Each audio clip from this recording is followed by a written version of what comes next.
Bonjour Michel Petit, ancien membre du bureau du groupe intergouvernemental d'experts sur le climat. Merci d'être notre invité. Vous publiez Climat à 3 semaines de la COP21. Vous êtes un des grands spécialistes du climat en France. Est-ce que vous diriez, comme une étude américaine, que si rien n'est fait, New York, Shanghai, Hong Kong peuvent être engloutis par les eaux bientôt ? Alors bientôt, c'est peut-être exagéré, tout dépend des résultats de la COP21. Si on est relativement raisonnable, peut-être qu'on saura limiter le réchauffement climatique à des valeurs qui n'iront pas jusque-là. Oui, c'est-à-dire on dirait 4 degrés provoqueraient une véritable catastrophe pour des centaines de millions de personnes.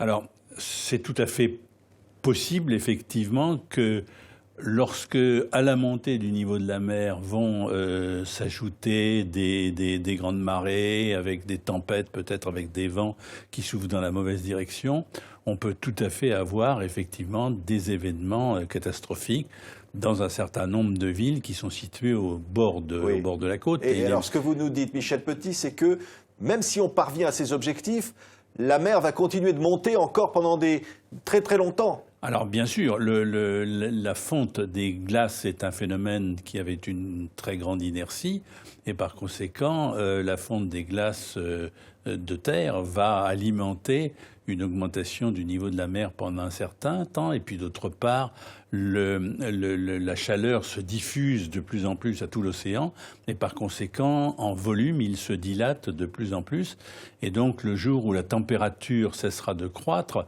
le niveau de la mer, lui, continuera à croître pendant un très grand nombre de décennies. On a gagné 0,8 degrés de température en plus depuis 1850. Oui, aujourd'hui, on pourrait gagner encore 4 degrés là, avec l'expansion industrielle du monde. Pourquoi pas, oui, on peut effectivement le redouter si effectivement l'humanité n'est pas suffisamment sage pour globalement limiter ses émissions à des valeurs qui sont des valeurs raisonnables. Oui, enfin, pour l'instant, on ne cesse... Est-ce que l'objectif de 2 degrés est atteignable ? Alors, il est atteignable au prix d'un effort considérable. Et il faut que tout le monde prenne bien conscience que c'est un véritable enjeu et qu'il faut faire des efforts pour atteindre ce 2 degrés.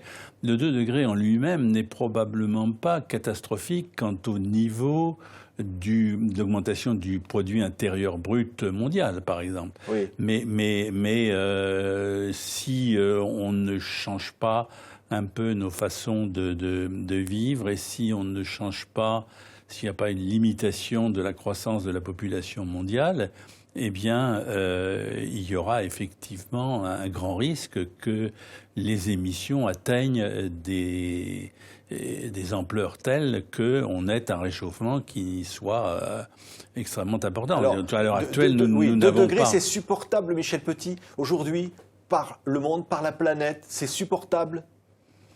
C'est supportable, ça dépend par qui et où, si vous voulez. Hein. 2 degrés, c'est probablement effectivement à peu près supportable, mais c'est déjà extrêmement sévère pour un certain nombre de pays, car il faut bien voir que 2 degrés en moyenne, ça veut dire beaucoup plus à l'intérieur des terres et beaucoup plus dans l'Europe du Nord en particulier, et dans l'Asie du Nord ou dans l'Amérique du Nord. On dit que les premières victimes du réchauffement climatique, ce sera l'Afrique, ce seront un certain nombre de pays qui vont être touchés par des maladies comme le paludisme qui va exploser. Alors ça, c'est des choses qui ont effectivement été dites, mais qui sont probablement pas ce qu'il y a de plus vraisemblable, si vous voulez. Hein. Cette histoire de la santé, justement, c'est quelque chose que nous traitons dans le livre Climat, le temps d'agir. Ça n'est probablement pas ce qu'il y a de plus dramatique. Ça a été probablement un peu exagéré. Ça. Michel Petit, notre information, la Banque mondiale qui parle de 100 millions de personnes qui vont basculer dans la pauvreté.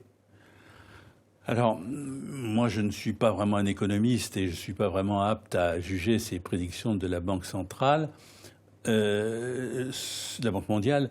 Cela dit, il faut bien voir que les problèmes dont souffrent les pays développés ne sont pas uniquement des problèmes de climat. C'est aussi des problèmes de pauvreté, de sous-développement qui sont là tout à fait s'ajoutera finalement présents. aux autres problèmes. Absolument. Le climat les contraintes climatiques, Oui. les difficultés climatiques vont venir s'ajouter à ceci et en particulier lorsqu'on se pose la question de savoir est-ce qu'il y aura suffisamment à manger pour l'ensemble des hommes, est une question qui est un peu mal posée. Il faut savoir si les gens locaux qui n'ont pas les moyens d'acheter de la nourriture à l'extérieur pourront continuer à faire pousser localement les plantes vivrières qui leur permettent de subsister. Oui, Michel Petit, la COP21, je le disais, vous y croyez vraiment à cet engagement, à ces 200 chefs d'État qui vont venir, la main sur le cœur, dire on va faire des efforts, même au prix peut-être d'une part de notre croissance? Alors, la part de la croissance, à mon avis, n'est pas très importante. Il suffit simplement d'avoir une volonté politique de faire les choses. Elle existe aujourd'hui, cette volonté-là? Bah, écoutez, on le verra après la COP21. Et d'ailleurs, la COP21 n'est qu'une des réunions annuelles de la conférence des parties à la Convention de Rio. Il y en a eu avant. Il y en aura une par an au début décembre si on chaque année. À Paris, ce n'est pas une catastrophe, comme le disent certains? Bah, si vous voulez, vu l'effort qu'on a fait pour avoir un succès, si on ne réussit pas à Paris, il y a peu de chances qu'on réussisse ailleurs. Disons, la France a fait, je crois, un très gros effort pour effectivement faire en sorte que la COP21 soit un succès. Mais cela dit, que la COP21 soit un succès ou qu'elle soit un échec, ça ne sera pas la fin. Et il va falloir, au-delà, continuer à voir ce qui se fait effectivement, soit pour améliorer les engagements pris à la COP21 s'ils sont notoirement insuffisants, soit au contraire pour veiller à ce que les engagements pris à la COP21 soient effectivement tenus. C'est pour ça que vous avez appelé votre livre, avec beaucoup d'experts, hein, Le temps d'agir. Il n'est pas trop tard? Ben, de toute façon, agir, ça veut dire deux choses. Ça veut dire, d'une part, s'adapter à un réchauffement climatique qui est maintenant devenu absolument inéluctable, compte tenu des émissions que nous avons déjà faites et de la tendance qui fait qu'on ne va pas pouvoir instantanément redescendre à des valeurs qui soient des valeurs raisonnables des émissions.